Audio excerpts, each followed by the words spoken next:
Chapter 18 of the Plum and the Golden Vase. Chongzhen version of the embroidered portrait. Bribing the Ximon of the Prime Minister's mansion to escape from trouble. I was ecstatic when I saw the beautiful lady. Jing Jith word says, there is a person whose begonias are rhyming and flying swallows are light. Flushed with wine, a shy moth smiles, and springs into life. I am infinitely sad for ye. And even more so for Wushan Chuyen. The tents are fragrant, and the moon is cold, and the intention is to be gentle. The words are divided into two parts, not to mention that Zhang Zhushan was recruiting a wife at Li Pingera's house. The two men, Lai Bo and Lai Wang, went to Tokyo to take care of things. They climbed the Purple Road in the morning and practiced in the world of mortals in the evening. One day they arrived in Tokyo, entered the Wanshu Gate, and checked into a hotel to rest. The next day, when I asked around on the streets, I heard only talk in the streets. They all said that Wang Shangshu of the Ministry of War would inquire about it yesterday, and that the imperial edict would be issued and he would be executed in the autumn. Only the relatives of Admiral Yang have not yet taken all the possessions, and have not yet made a decision. Lai Bo and the other two men packed the gifts beside them and hurried to the front door of Kai Mansion. The old clerk came twice, and he was familiar with the road. He stood under the archway of Long Street and inquired about the news in the mansion. After a while, I saw a man in green clothes coming out of the house in a panic and heading east. Lai Bo recognized that it was Yang Zhen who was in charge of Admiral Yang's mansion. He was about to stop him and ask him what was going on. Since the master of the house had not given any instructions, he let him go without saying a word. After half a day's delay, the two of them walked to the gate of the mansion, looked at the gatekeeper and sang deeply, I want to ask, is the Grand Master at home? Lai Bo asked again. Master Zai, please come out. I have something to tell you. The official said, Uncle Zai, the housekeeper, is not here anymore. Lai Bo didn't want to tell the truth. If he wanted something, he took out a tael of silver from his sleeve and handed it to him. The official took it and asked, do you want to see the master or the bachelor? The master is the big steward Zai Qianjin, and the master's affairs are the little butler Gao Anzhen. They all have their own affairs. Master Kuang has not returned to the court, so there is nothing. Mr. Bachelor is at home. If you have anything to do, I'll ask the senior executive to come over and report it to you. Then Bao then excused himself and said, I'm from Admiral Yang's house. I have something to report to you. The official listened. Don't dare to neglect and enter the house. After a long time, Gowan came out. Lai Bao hurriedly saluted, handed over 10 taels of silver, and said, I'm a relative of Mr. Yang. I came with Mr. Yang to ask for his letter. I was a step late because I was having dinner later. I didn't want him to come first, so I didn't catching up. Gowan accepted the gift and said, Young Qianbang has just left, and I haven't left the court yet. I'll take you to see him again. He led Lai Bao to the hall on the second floor. Enter through another ceremonial gate. There are 3 open halls facing south, with green oil railings, vermilion plaques on the forehead, azure ground, and a large gold-lettered book with the 4 words Sushi Kentang awarded by the Emperor's imperial pen. It turned out that Kai Jing's son Kai Yu was also a favored minister. He was seen as a bachelor of Shangyi Palace, the Minister of Rights, and the envoy of Taiyi Palace. Lai Bo was waiting outside the door. Gowan entered first and spoke out. Then he called Lai Bo in to see him and knelt down in the hall. Kai Yu, dressed in deep clothes and soft scarf, sat in the hall and asked, Where are you from? Lai Bo reported, I am a family member of Master Yang's in-law, Chen Hong, and I have come with the office of Yang Gan to report to the master. I don't want Yang Qianman to come to see you first, but I'll see you later when I get here. He took out the sticker from his sleeve and handed it over. When Kai Yu saw the words 500 stones of white rice written on it, he called Lai Bo and said, Mr. Kai has also avoided talking about official matters for days. The matters in the cabinet were not discussed at the meeting of the 3 judges yesterday, and they were all handled by the Right Minister Li Yebingpen. There was news yesterday about Mr. Yang's case. His Majesty has given him another punishment. His subordinates have committed crimes. You should go to Mr. Li and tell him, Mr. Li, who doesn't recognize me, has mercy on me. Mr. Yang, the housekeeper, will take my place. Kai Yu said,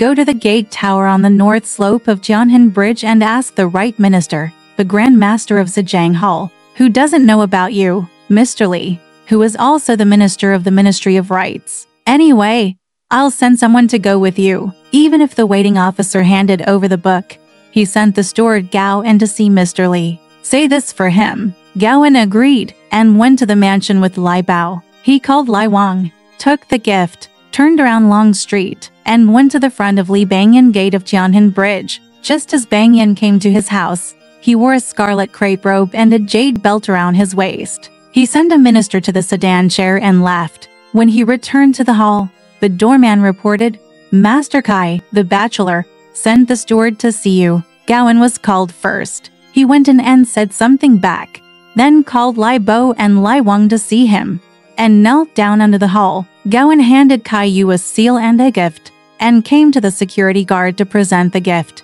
Bang Yan looked at it and said, "For your sake, Mr. Kai, and for your sake, Mr. Yang, how can I accept this gift?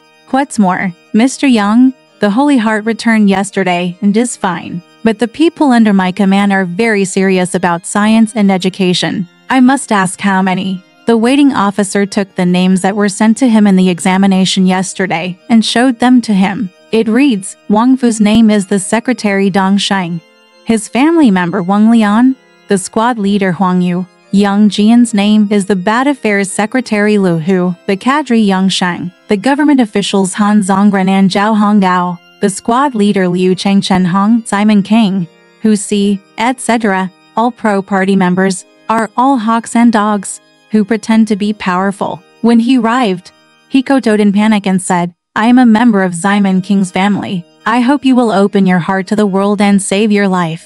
Gaoan knelt down for him again. Bang Yan saw 500 taels of gold and silver and only bought one name. How could he not share the price? Immediately, he ordered people to carry the writing case over, take a pen, change Simon King's name on the scroll to Jia Lian, and collect the gifts. Bang Yan sent Lai Bao to wait for him to come out, so he sent a reply to the bachelor and rewarded Gao En, Lai Bo, and Lai Wang with a letter of 5 taels of silver. "I made a speech on the way to Baoding, returned to the inn, packed my luggage, paid the rent, and returned to King County at starry night. I came home to see Simon King and told him what he had done in Tokyo from the beginning. After Simon King heard this, he put himself in the cold water basin and said to Yunyang, 'Send someone to take care of it early, otherwise what will happen?' Exactly. This time Simon King's life was like, the setting sun had sunk outside Xiling, but Fusang called him out. Then a stone just fell to the ground. After 2 days, the door was not closed, the garden was still covered, and people gradually came out to walk on the street. One day, Diane was riding a horse to fight a lion and passed by the street. He saw a large herbal medicine shop opened in front of Li Ping'er's door, with many raw and cooked medicinal materials piled inside. The small vermilion cabinet, the painted plaque, and the hanging guys are very lively. When he came back, he reported to Simon King that he didn't know what to do with Zhang Zhushan. So he just said, "My second wife hired a new assistant and opened a herbal medicine shop." Simon King didn't believe it after hearing this. One day, in mid-July, the golden wind blows, and the jade dew cools. Simon King was riding his horse and walking down the street when he bumped into Earl Ying and Zida. The two stopped, dismounted, sang, and asked, "Brother, why have you not seen me all this time?" Brother came to the house several times and saw that the door was closed, but did not dare to call out. He has been bored all this time. What is Brother Dwen doing at home? "Sister-in-law, didn't you marry me?" Simon King said. It's hard to tell him. Because of some business at Chen's house, the wedding was rescheduled for a few days. The count said, "Brothers, I don't know why I'm surprised. Since I bumped into you today, are you willing to give up? Now I'll invite you to Sister Wu Yin's place for 3 drinks to relieve your boredom." He couldn't help but pull Simon King into the courtyard. Exactly. High pavilion bottles are open and singing girls welcome them.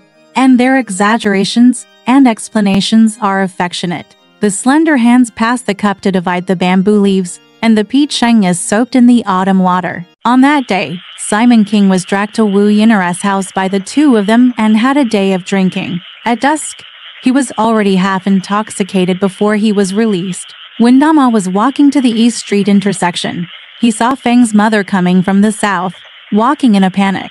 Simon King reined in his horse and asked, "Where are you going?" Mother Feng said, "My second mother asked me to go to the fish basket gathering in the temple outside the door to burn the box warehouse for the deceased second master." Simon King said drunkenly, "Is your second mother at home okay? I'll talk to him tomorrow." Feng's mother said, "What else can I ask? Treat this meeting like a well-cooked marriage, and leave the pot behind." Simon King lost her voice and asked in shock, "Is it possible that he got married?" Feng's mother said, "My second mother, I have sent you to your house several times, and I have not seen you. The door is closed. To the high official I told you to leave early, but you ignored me. Now that you have taught others, what are you talking about? Why did he invite Zhang Jushan to come and see him? How did he get better after taking his medicine? And one day he walked in and married him. Seeing that Jin Erniang took out 300 taels of silver to have sex with him. Drugstore, I said it from beginning to end." Simon King refused to listen. He was so angry that he stumbled on his horse and shouted, "What a pain! I'm not upset if you marry someone else. How can you marry that short bastard? What's his excuse?" So he kept fighting. Melee family. As soon as I got off my horse and entered Yemen, I saw Wu Yunyang, Meng Yulu, Pan Jinlian and the eldest sister Ximen, playing horses and dancing under the moonlight in the courtyard of the front hall. Seeing Simon King coming home, Yunyang, Yulu and the eldest sister all walked back. Only Jinlian didn't go, and she was holding her shoes on the courtyard pillar. Simon King brought her wine and scolded her. "Whores are shouting in vain. Why are you dancing for nothing?" Jinlian was kicked when he caught up. When he walked to the back, he didn't go to Yunyang's room to take off his clothes. He walked into a study in the west wing, asked for bedding, and stayed there, beating the girl, scolding the boy, just not in a good mood. All the women stood together, all very frightened, not knowing why. Wu Yunyang complained to Jinlian. "You saw him coming in and having wine, so he stepped aside 2 or 3 steps away. You just laughed in front of him and picked up your shoes. But you made him curse like a locust or a grasshopper." Yulu said, "It doesn't matter if you scold us. How come even the eldest sister is scolding a whore? You're such a shameless bastard." Jinlian took over and said, "I'm the only one who's easy to bully in this family. Usually there are 3 people here, and only one of them kicks me. Son, what's wrong with that person?" Yunyang was annoyed and said, "Why don't you ask him to kick me? You don't know how to use me. If you don't say anything, you just talk nonsense." Seeing that Yunyang was angry, Jinlian responded and said, "Sister, it's not like that. I don't know what the reason is. Son, if you just look at me with your eyes open and scream, you will be beaten to death. And if you are beaten to death, you will be beaten to death." Yunyang said, "Who taught you to just laugh at him and not beat you? But you can't beat the dog." Yulu said, "Sister, please call the boy to ask him, whose house are you going to have a drink with today? Why don't you come and have a chat with me in the morning?" When called, Yunyang scolded, "You are a thief. If you tell the truth, you will teach the young men to torture you and Pingener. Each of them will be punished." Diane said, "Mom, please stop beating me until I tell the truth. Dad and Uncle Ying were having a drink at Wu's house in the courtyard today. When they left, they met Feng's mother at the entrance of Dongji Street. I was very annoyed along the way." Yunyang said, "I believe that Shameless Let married a man and came to bring trouble to the family." Dan said, "Renang didn't marry Imperial Physician Zhang, so she killed him." He walked in. Now Erniang and his wife have opened a herbal medicine shop. I came home to tell my father, but he still didn't believe it. How long has it been since the man died? It's impossible to marry someone before they're mature enough. Yunyang said, "What's wrong with this?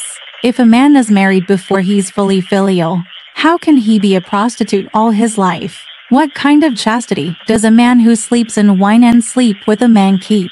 The judge heard. Yunyang's words struck to people with a stick. Meng Yulu and Pan Jinlian were both married before their filial piety was over. Yes, after hearing this, everyone returned home feeling ashamed. Exactly. Things often go wrong as you wish, but you can always tell people the same thing. But he said that Simon King slept in the front room that night. On the morning of the next day, He placed his son-in-law Chen Jingji in his garden, keeping accounts with Ben Si, the foreman, and replaced him to recruit him to guard the gate. Sister Ximen ate wine with Yunyang and others in the back during the day, and returned to the front room to rest in the evening. Chen Jingji only worked in the garden every day, and did not dare to enter the central hall unless called upon. All food and drinks were brought out by the servants inside. Therefore, Simon King's women in these houses have never met each other. One day, Simon King was not at home, and went to see him off with Yi Qianhu from the punishment office.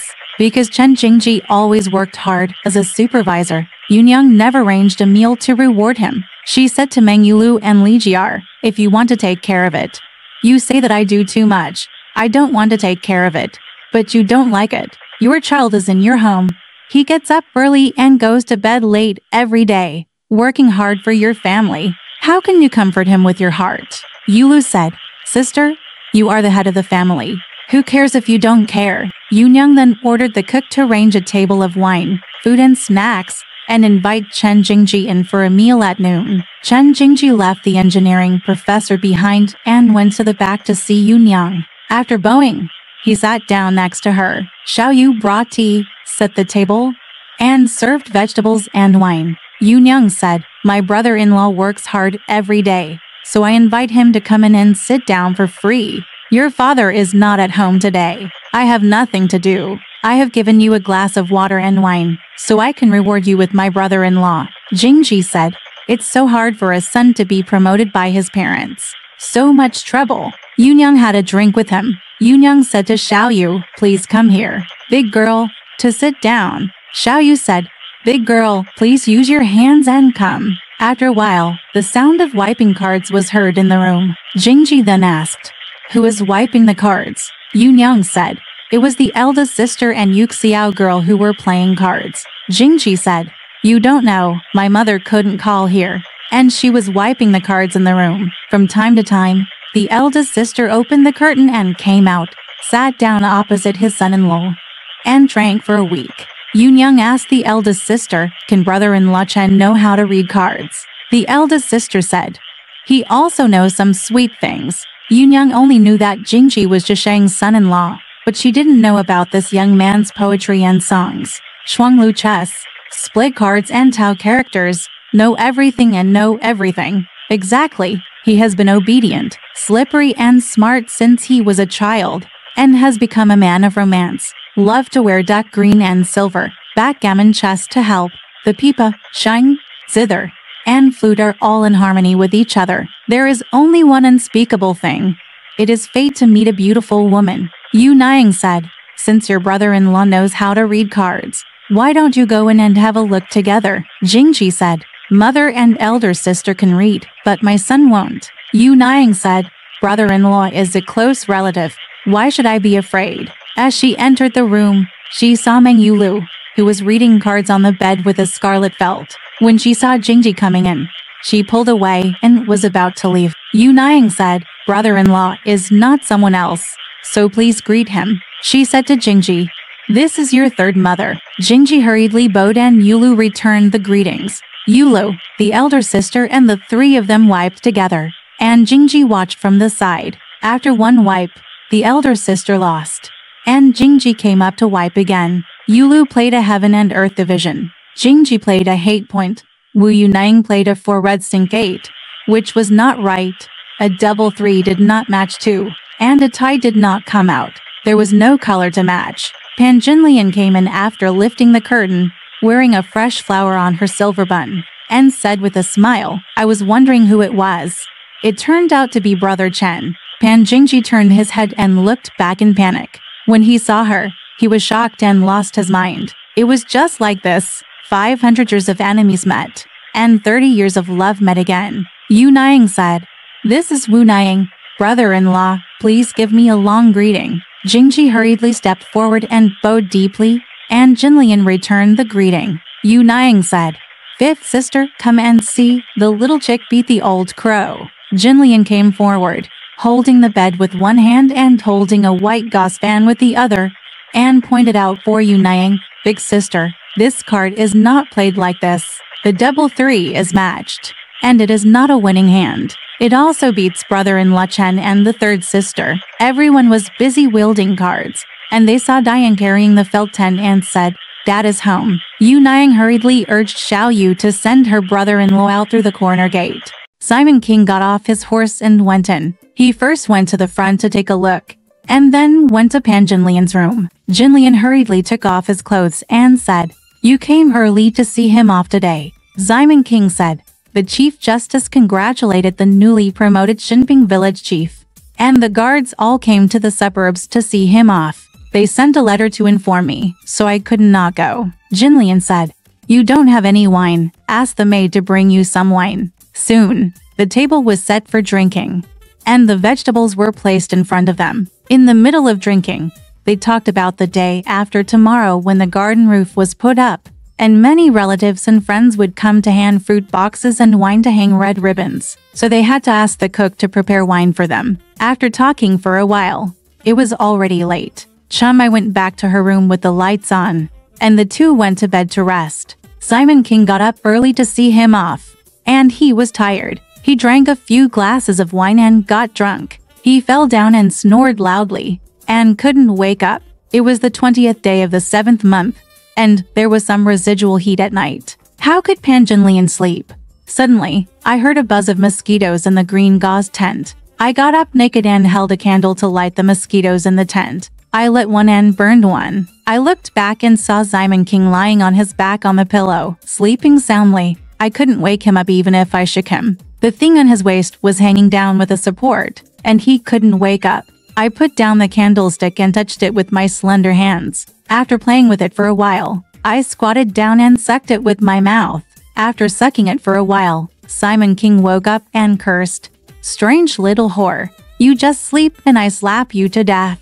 I got up and sat on the pillow, and asked him to suck it as much as he could. I lowered my head and played with it to enjoy its beauty. It was exactly. Strange beauty has a strong temper, playing the purple flute secretly in the middle of the night. There is also a mosquito pun in the lyrics of Treading on the Grass as evidence. I love his light body and slender waist. There is a sound of music and singing everywhere. At dusk, people didn't close the red door, and I sneaked into the gauze kitchen. She was beside her fragrant skin, and she was gentle with her jade body. Her lips were everywhere, and her rouge was everywhere. There were all kinds of sounds in her ears, and she refused to let him sleep at night. When the woman was having fun, Simon King suddenly remembered something, and asked Chun Mai to come over to sift wine, and stood in front of the bed with a pot. He moved the candle to the back of the bed, and asked the woman to crawl in front of him immediately. And then he took the fire from across the mountain, put it into the urn, and let it move, and drank wine on it for fun. The woman cursed, "What a cunning robber. When did you come up with this new example? You are so strange that you let the maids watch and answer. What a joke." Simon King said, "Let me tell you. Your Aunt Ping and I used to do this. We asked Yingxin from her family to hold the pot and pour wine. It was fun." The woman said, "I can't curse her. What Aunt Ping or Aunt? Why bother that whore? My kindness is not rewarded. That whore couldn't wait and went to marry a man. You came home after drinking the day before yesterday, and there were 3 people jumping rope in the yard. You only took offense at me and kicked me, which caused someone to argue with me. Now I think I am easy to bully." Simon King asked, "Who did you argue with?" The woman said, "When you came in that day, the guy in the upper room was angry with me. He said that I talked back to him and called me an ignorant person. Now I think why. I got waterbug disease from raising toads, and now people are annoyed with me." Shimen King said, "I wouldn't be angry if it weren't for me. That day, my second brother and his friends took me to Wu Yinara's house. After we had a drink, I ran into Mother Feng on the way and told me this. I was so angry. If I had married someone else, I would have been fine. That Dr. Zhang is a thief and a jerk. Why doesn't Huada bite off his genitals? What does he have to do? Invite him in, give him capital, and let him open a shop in front of me and do business openly." The woman said, "You are so shameless and say that. What did I say at the beginning? Put the rice in first and eat first. You didn't listen and only came to ask the elder sister. As the saying goes, if you believe someone's words, you will lose the ladle. You did something wrong. Who do you blame?" Simon King was so angry by the woman's words that his heart was half red, and he said, "Just let him go and let that unvirtuous whore talk. Don't even think about me paying attention to him tomorrow." Dear readers, listen, since ancient times, slanderous words have been spread, and they are not immune to the relationship between the monarch and his subjects, fathers and sons, husbands and wives, and brothers. Although Wu Yunyang was so virtuous, Simon King listened to the arrogant words of Jin Lian and finally turned against each other. Others should be careful. Since then, Simon King and Yunyang were still angry. When they met each other, they didn't talk. Yunyang let him go to which room, but she didn't care about him. She didn't ask him when he came or went, or when he went into the room to take something. She only asked the maid to come forward to answer, and she didn't pay attention to him. Both of them were cold to each other. It is just like this. The front car backed up thousands of times, and the back car also backed up. It was clearly pointing to the flat road, but she took the honest advice as bad words. Let's talk about Pan Jinlian. After Simon King and Yu Niang got along well, she thought that men were partial to her and were successful. She was energetic every day, dressed up, and hoped to be favored. Because she met Chen Jingji again that day, she saw that the young man was cunning and clever, and she wanted to seduce him. But she was afraid of Simon King and did not dare to do it. She just waited for Simon King to go there, and then she asked the maid to call her into the room, gave him tea, and often played chess with him. One day, Simon King put up the beams of the new roof, and his relatives and friends hung red to celebrate and handed fruit boxes. Many craftsmen were awarded. The guests were entertained in the hall until noon, and then the people dispersed. Simon King got up early, so he went back to sleep. Chen Jingji came to Jin Lian's room to ask for tea. Jin Lian was playing the pipa on the bed and said, "You've been drinking for half a day at the beam-raising ceremony in front, and you haven't eaten anything. Why do you come to my room to ask for tea?" Jingji said, "I'll tell you the truth. I've been up since midnight and have been busy all night. How can I eat anything?" The woman asked, "Where's your father?" Jingji said, "He went to sleep in the back." The woman said, "Since you haven't eaten anything, and called Chan Mai, bring me the steamed fruit pie that I ate and give it to your brother-in-law." The young man ate snacks with 4 side dishes on his king table. Seeing the woman playing the pipa, he asked jokingly, "Wu Niang, what song are you playing? Why don't you sing it for me?" The woman smiled and said, "Good brother-in-law Chen, I am not your implication. Why should I sing for you? I will wait for your father to get up and see if I will tell him." Jingji smiled and knelt down hurriedly and begged, "I beg Wu Niang to have mercy on me. I will never dare to do it again." The woman smiled. From then on, the young man and the woman were close to each other every day, drinking tea and eating, going from room to room, talking and quarreling, rubbing shoulders and backs, without any scruples. Yu Niang entrusted her children to leave such a dishonest son-in-law at home, but she could not see her own affairs. It is just like, they only know how to collect flowers to make honey, but they don't know who is making the sweetness. Alright, this part of the story ends here. Want to know what happened next? Let's listen to the breakdown next time.